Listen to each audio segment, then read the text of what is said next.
ఏం పేరమ్మా? నా పేరు శ్రీలత. ఎట్లా ఉంది జూబ్లీ హిల్స్‌లా? చాలా బాగుందమ్మా. ఆ, ఎలక్షన్స్ సూపర్ నడుస్తున్నాయి. అంతేనా?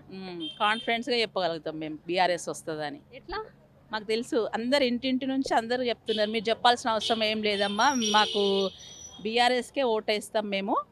మీరు వచ్చి మాకు గుర్తు చేయాల్సిన అవసరం కూడా లేదు, మేము కంపల్సరీ బీఆర్ఎస్కే వేస్తామని డిసైడ్ అయినాము అని చెప్పేసి అంటున్నారు ప్రజలందరూ.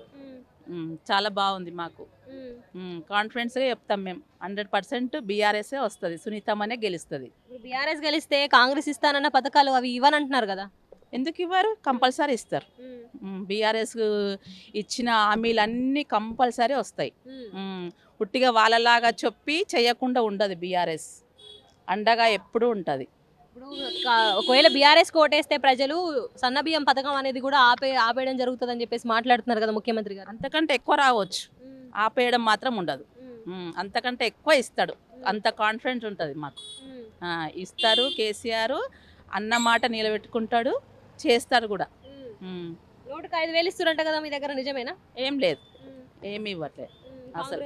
కాంగ్రెస్ వాళ్ళు ఇచ్చి డబ్బులు ఇచ్చి కొనుక్కుంటుండొచ్చు, మాకైతే తెలియదు. బీఆర్ఎస్ అయితే ప్రేమతో కొనుక్కుంటున్నారు.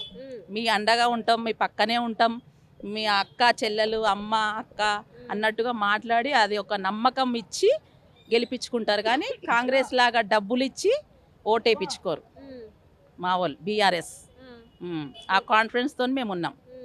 ఇంటింటి నుంచి మంచి ప్రచారం కూడా వస్తుంది మాకు, బీఆర్ఎస్ని గెలిపించుకుంటాం మేము అని. అప్పుడెప్పుడో ఏదో కాంగ్రెస్ వచ్చి ఏదన్నా కొత్తగా చేస్తారేమో అనేసి గెలిపించుకున్నాం. కానీ ఇప్పుడు తెలిసి తెలిసి తప్పు చేయము, బీఆర్ఎస్నే గెలిపించుకుంటామమ్మ మేము, మీరు వచ్చి కూడా గుర్తు చేయాల్సిన అవసరం కూడా లేదు మీరు అనేసి అంటున్నారు. ఇప్పుడు ఇది ఒక్క కాన్స్టిట్యున్సీలో, అంటే ఇప్పుడు రాష్ట్రం మొత్తం కాదు కదా ఎన్నికలు, ఇప్పుడు జూబ్లీస్లో ఒక దగ్గరనే. ఇప్పుడు ఇక్కడ బీఆర్ఎస్ గెలిచినంత మాత్రాన ఏం ఫైదా ఉంటుంది అంటారు?